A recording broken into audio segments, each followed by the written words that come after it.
Halo, saya Belinda Kusmamelati dari Fakultas Kedokteran, Kesehatan Masyarakat dan Keperawatan Universitas Gadjah Mada. Saya merupakan bagian dari tim KKN PPM UGM YU114 di Kecamatan Patuk, dan saat ini saya ditempatkan di subunit Ngelanggeran Kulon. Kali ini saya akan berbicara dan menjelaskan tentang resiko penyakit menular saat musim hujan. Seperti yang sudah Bapak, Ibu, ataupun teman-teman ketahui, saat ini kita sudah memulai musim hujan, dan pastinya terdapat resiko masalah kesehatan yang banyak terjadi pada saat musim hujan. Di antaranya adalah penyakit menular seperti demam berdarah denggi atau DBD, malaria, dan leptospirosis. Yang pertama adalah demam berdarah denggi. Tentunya sudah tidak asing lagi kan dengan DBD. DBD ini disebabkan oleh nyamuk Aedes aegypti ataupun Aedes albopictus yang membawa virus denggi. Nah, harap diketahui juga bahwa nyamuk yang membawa virus tersebut adalah nyamuk yang betina. Gejalanya seperti apa sih untuk DBD? Yang pertama adalah nyeri kepala berat, lalu demam tinggi di atas atau sama dengan 40 derajat Celcius secara mendadak, lalu nyeri otot, dan ruam merah pada kulit yang menyebar. Biasanya ditemukan di bagian tangan, kaki, ataupun bagian tubuh lainnya dalam bentuk seperti bintik-bintik merah. Nah, faktor resikonya apa saja? Yang pertama adalah anak-anak atau lansia dengan kekebalan tubuh yang lemah. Yang kedua adalah tinggal di daerah dengan resiko DBD tinggi. Nah, untuk mengetahui seseorang itu memiliki DBD atau tidak, yang pertama adalah dilihat dari gejalanya.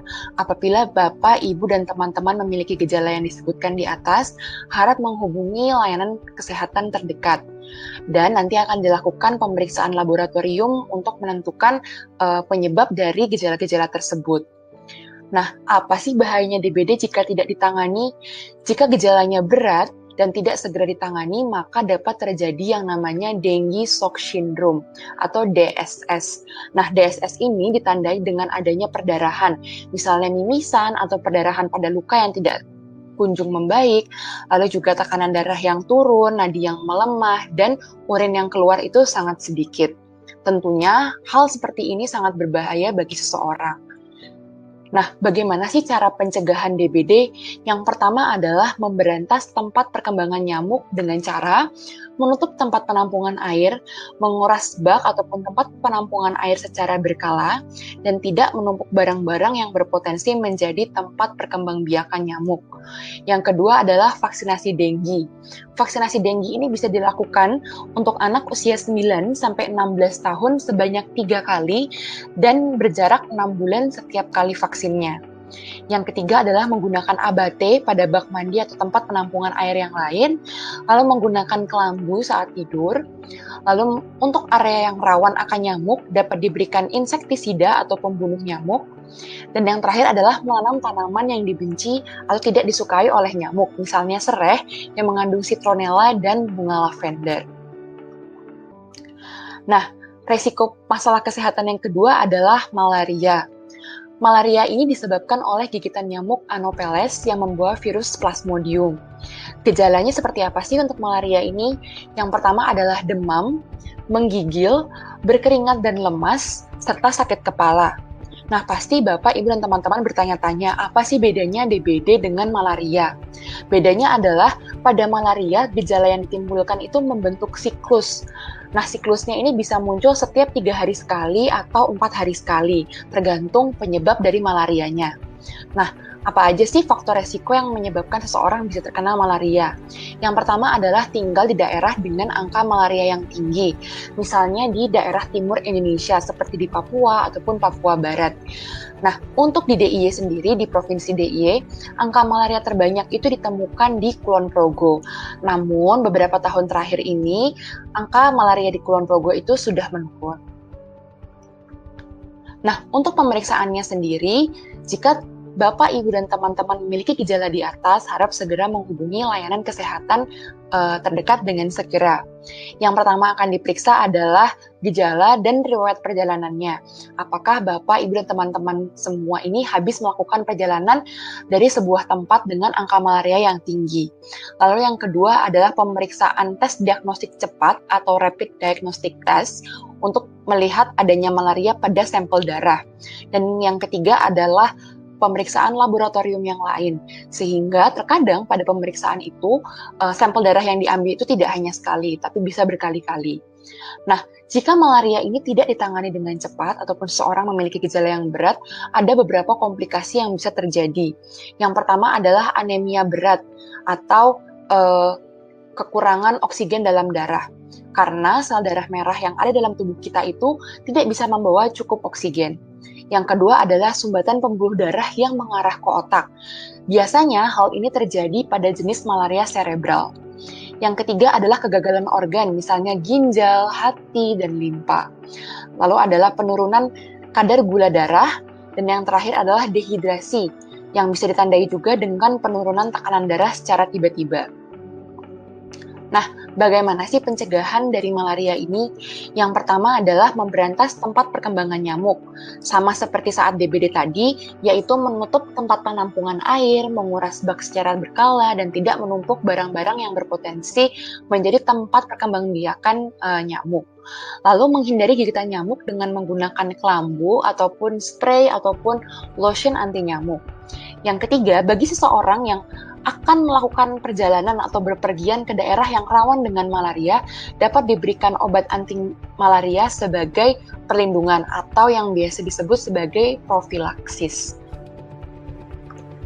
Nah, yang ketiga adalah leptospirosis. Mungkin Bapak, Ibu, dan teman-teman sekalian belum terlalu familiar dengan apa itu leptospirosis. Leptospirosis itu diperantarai oleh tikus, rodent, ataupun hewan lainnya yang terinfeksi bakteri leptospira, di mana kotoran atau gigitan hewan tersebut itu dapat menularkan bakteri leptospira ke manusia. Jadi leptospirosis ini ditularkan dari hewan ke manusia.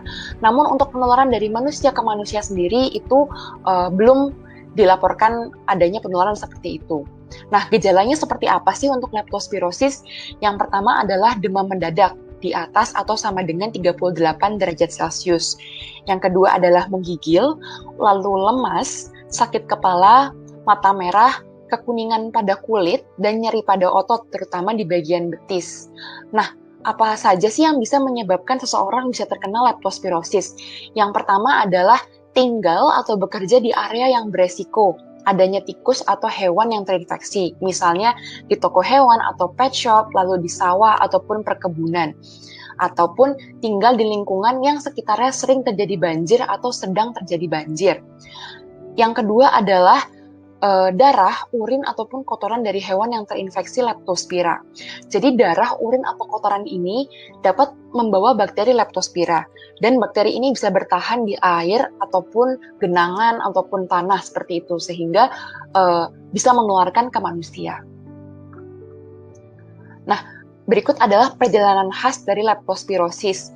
Dari hari ke-2 sampai hari ke-10, itu terjadi masa inkubasi di mana bakteri masuk ke tubuh melalui luka atau permukaan mukosa.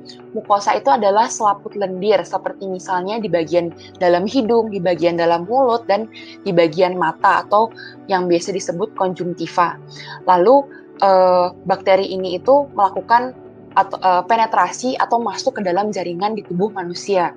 Nah, pada hari ke-4 sampai hari ke-7 itu adalah yang namanya masa septikemik, di mana mulai timbul gejala-gejala seperti demam, sakit kepala, nyeri otot, dan lain sebagainya. Lalu ada yang namanya masa interfase, di mana ini terjadi pada hari pertama sampai hari ketiga, dan biasanya demam dan gejala lainnya ini sembuh sementara, seperti hilang. Dan sebelum hal ini terjadi sebelum memasuki masa imun. Dan fase imunitas yaitu terjadi dari hari ke-0 sampai dengan lebih dari hari ke-30. Ini bisa muncul demam kembali, lalu ada mungkin jika gejalanya berat bisa menimbulkan komplikasi seperti misalnya meningitis. Namun pada masa ini itu bisa terbentuk antibodi dari tubuh kita. Nah, bagaimana sih pemeriksaan untuk leptospirosis sendiri? Yang pertama adalah ketika Bapak, Ibu, dan teman-teman merasakan adanya gejala, pastinya Bapak, Ibu, dan teman-teman pergi ke fasilitas kesehatan terdekat. Nanti di sana itu akan dilakukan pemeriksaan darah untuk melihat adanya bagian dari bakteri, antigen, ataupun antibodi dari si bakteri leptospira ini. Nah, untuk leptospirosis sendiri ini ada pemeriksaan standarnya, yang disebut microscopic agglutination test atau MAT.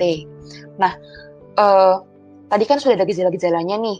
Nah, leptospirosis ini itu juga ada bahayanya jika tidak ditangani segera ataupun gejala beratnya berlangsung terus-menerus. Yang pertama adalah kegagalan pada organ, misalnya pada hati ataupun ginjal.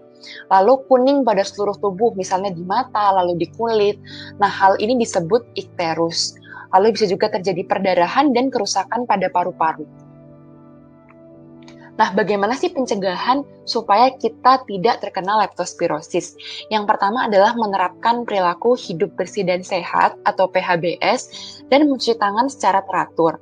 Lalu, saat bekerja di lingkungan yang banyak genangan air, berlumpur, ataupun tanah, gunakanlah alat pelindung diri berupa misalnya sepatu boots ataupun sarung tangan. Jadi ketika Bapak, Ibu, atau teman-teman pergi ke sawah atau pergi ke kebun bisa menggunakan alat pelindung diri.